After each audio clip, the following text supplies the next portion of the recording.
Kikosi kinataraji kuondoka kesho siku ya Jumanne ya tarehe 13 alfajiri ya saa 11 kuondoka Dar es Salaam kuelekea Morocco Casablanca.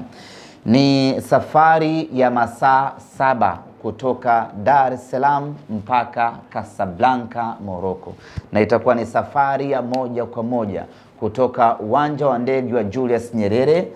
Moja kwa moja tunaangukia katika uwanja wa Casablanca Morocco.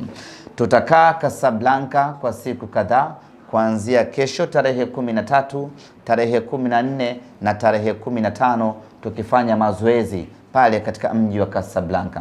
Tarehe 15 kikosi cha Simba kitaondoka kutoka Casablanca kuelekea katika mji wa Ujda, ambao ni mwendo wa lisali moja kwa ndege kutoka Casablanca mpaka Ujda.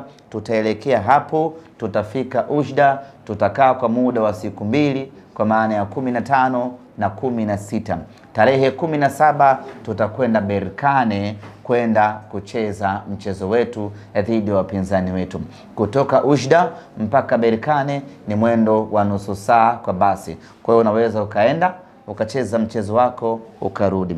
Tukimaliza kucheza mechi yetu na Berkane tarehe 17 katika mji wa Berkane, tutanyanyuka moja kwa moja tarehe 17 hiyo hiyo kurejea nyumbani Tanzania kwa ajili ya kuja kuanza maandalizi ya mechi ya marudiano ambayo itapigwa tarehe 25.